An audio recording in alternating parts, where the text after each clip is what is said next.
Anda telah mengunduh podcast yang dipaparkan oleh Pendeta Dr. Erastus Sabdono ini dari truth.id/voice. Selamat mendengarkan podcast ini.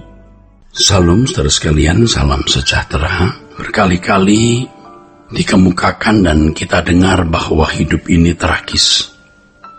Dan ke depan akan semakin tragis, artinya dunia semakin membuat manusia yang hidup di dalamnya tidak nyaman. Ancaman perang dunia dengan persenjataan nuklir, bom kimia dan lain-lain itu menakutkan. Krisis ekonomi yang tidak pernah sembuh, keadaan kritis karena pandemi seperti COVID-19, krisis sosial ekonomi, belum lagi ekosistem bumi, munculnya tsunami, bencana alam, erupsi, ekosistem bumi yang rusak, global warming, dan lain sebagainya. Ini harus terus diingatkan kepada saudara. Kita tidak tahu bagaimana anak cucu kita menghadapi keadaan ini hari esok. Mengerikan saudaraku. Hidup di bumi ini tidak ada optimistis, tidak ada. Dunia makin memburuk. Tetapi apakah berarti lalu kita menjadi pesimis? Tidak, kita optimis. Kita optimis menyambut kedatangan Tuhan, optimis menyambut kerajaan yang akan dibangun Tuhan di langit baru, bumi baru. Ya. Yang kita harus lakukan sekarang adalah bagaimana kita hidup sesuai kehendak Allah. Hidup tidak bercacat, tidak bercela, tidak terikat dengan dunia, menjadi kekasih Tuhan. Dengan kehidupan seperti ini, sebenarnya kita menjagai anak cucu kita. Tuhan menjagai anak cucu orang yang takut akan Dia, orang yang benar.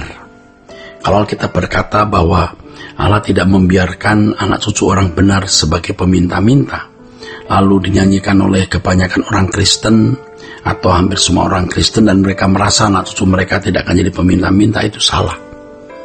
Itu keliru. Yang tidak menjadi peminta-minta itu bukan orang yang mengaku kebenaran ayat Alkitab itu, tetapi yang menjadi benar. Orang benar ya, anak cucu tidak akan meminta-minta lalu Anda berkata amin, amin. Seakan-akan anak cucumu tidak akan pernah mengalami keadaan sebagai peminta-minta. Anda lupa bahwa Anda hanya mengamini ayat itu tapi tidak menjadi orang benar. Anda harus melihat diri Anda ini orang benar belum? Orang yang takut akan Allah belum? Sudah menjadi kekasih Allah belum? Faktanya banyak orang Kristen yang hidup di dalam dosa, orang yang tidak meninggalkan percintaan dunia, yang tidak sungguh-sungguh membela pekerjaan Tuhan, pelit untuk pekerjaan Tuhan. Kalau untuk beli barang, beli sesuatu bagi dirinya sendiri, berapapun dia anggarkan. Tapi untuk pekerjaan Tuhan, itu begitu perhitungan. Sebenarnya uang Anda itu tidak layak untuk Tuhan. Kalau masih punya perasaan seperti itu, tidak layak. Dulu ada seorang pendeta yang berpikir bahwa orang yang tidak memberikan kekayaannya bagi Tuhan itu pasti dihukum, ya, karena dia tidak memberikan uangnya. Satu sisi itu benar, tapi sisi lain pendeta itu tidak tahu atau belum tahu waktu itu bahwa dia kalaupun memberi uangnya pun gak layak untuk Tuhan. Artinya sekalipun dia memberikan uangnya tetap masuk neraka. Kenapa? Karena kehidupannya tidak sesuai kehendak Allah. Jadi jangan berpikir kalau orang memberikan uangnya dalam jumlah besar ke Tuhan berarti dia masuk surga, belum tentu. Keadaan batinnya itulah yang menentukan apakah persembahannya itu layak atau tidak, berkenan atau tidak. Jadi kalau Anda melihat orang kaya tidak memberi persembahan, tidak usah sakit hati, tidak usah marah. Tidak perlu marah. Kenapa? Karena uang dia tidak layak untuk kerajaan surga. Tidak layak untuk kerajaan Allah. Nah, dunia kita ke depan makin sulit, saudaraku. Kita punya uang sebanyak apapun tidak akan bisa melindungi anak-anak kita. Kita kenal pejabat tinggi, aparat keamanan sehebat apapun tidak akan bisa melindungi diri kita sendiri dan anak-anak kita. Tidak bisa terlindungi selama 24 jam. Maka jangan sombong kalau hari ini Anda kaya, memiliki relasi pejabat tinggi sana-sini, Anda merasa bahwa Anda bisa menghadapi segala kesulitan dengan kekuatan uang dan relasi Anda, itu tidak akan lama. Satu kali Anda akan dibotaki oleh Tuhan, digunduli, saudara, ya, dilucuti, sampai Anda nggak bisa buat apa-apa. Nah, setiap kita pasti akan dilucuti Tuhan. Nah, sebelum Tuhan melucuti kita lucuti diri kita sendiri sekarang. Maksudnya apa? Maksudnya adalah kita mau menjadi orang yang hanya menghayati Allah sebagai milik kita satu-satunya dan hidup untuk kesenangan Dia. Nah, ini nilai yang tidak bisa dicapai oleh sebagian besar orang. Bagaimana menjadi seorang yang takut akan Allah, yang dalam segala hal menjaga perasaan Allah, hidup berkenan kepadanya. Dan ini tidak bisa dicapai dalam waktu singkat. Nah, hendaknya kita menjadikan ini agenda satu-satunya dalam menjalani hidup. Untuk itu kita hayati kehadiran Allah, sampai kita tidak perlu lagi konsentrasi untuk menghayati kehadiran Allah, karena kita sudah dengan sendirinya bisa menghayati kehadiran Allah tersebut. Tidak usah konsentrasi, karena hal menghayati kehadiran Allah itu sudah hal yang biasa.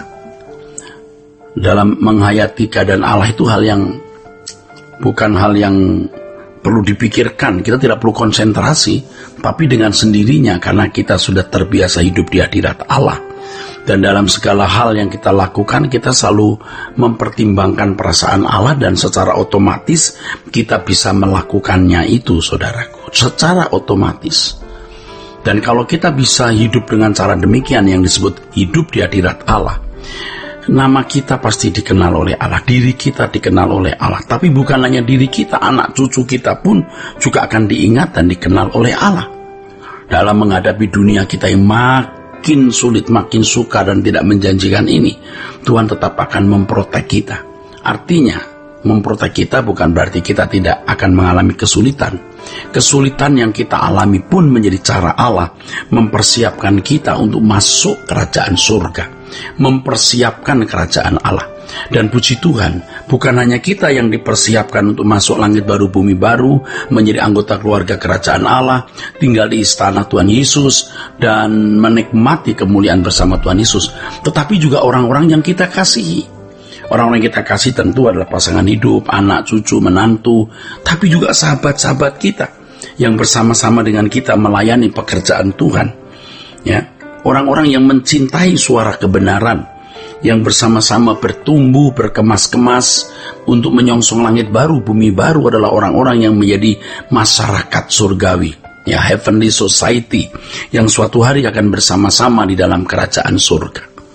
Dunia kita tidak menjanjikan. Tidak bisa optimis terhadap dunia kita. Tidak bisa. Dunia ini sudah begitu rusak, begitu tidak ideal untuk dihuni. Tetapi puji Tuhan, saudara, kita memiliki langit baru, bumi baru. Kita optimis menyongsong langit baru, bumi baru. Kita tidak optimis menyongsong yang lain. Optimisme kita hanya pada Tuhan dan kerajaannya. Menyongsong kehidupan ke depan yang makin memburuk, makin berat, makin sulit, baik yang kita alami atau kita hadapi sendiri, maupun yang akan dihadapi oleh anak cucu dan orang-orang yang kita kasihi. Kita percaya providensia atau pemeliharaan, perlindungan Tuhan atas kita semua. Oleh sebab itu kita harus mengandalkan Tuhan dan bergantung kepadanya. Lebih dari itu, yang harus kita ketahui, jadilah orang yang layak dilindungi Tuhan, orang yang layak mengandalkan Tuhan. Siapa orang yang layak dilindungi Tuhan dan orang yang layak mengandalkan Tuhan? Mereka yang hidupnya hanya menyenangkan hati Allah, tidak hidup dalam percintaan dunia dan tidak hidup dalam dosa. Mereka lah orang-orang yang berharga di mata Allah di bumi ini sampai kekekalan. Sola Gracia. Untuk berlangganan renungan harian dalam bentuk cetak, silakan hubungi Truth Literatur di nomor telepon 0878 7870 7000. Untuk mendapatkan CD khotbah, MP3 renungan Truth, dan CD album lagu produksi Sola Gracia, Anda dapat menghubungi di hari dan jam kerja di nomor telepon 021 638 60953. Tuhan Yesus memberkati. Sola Gracia.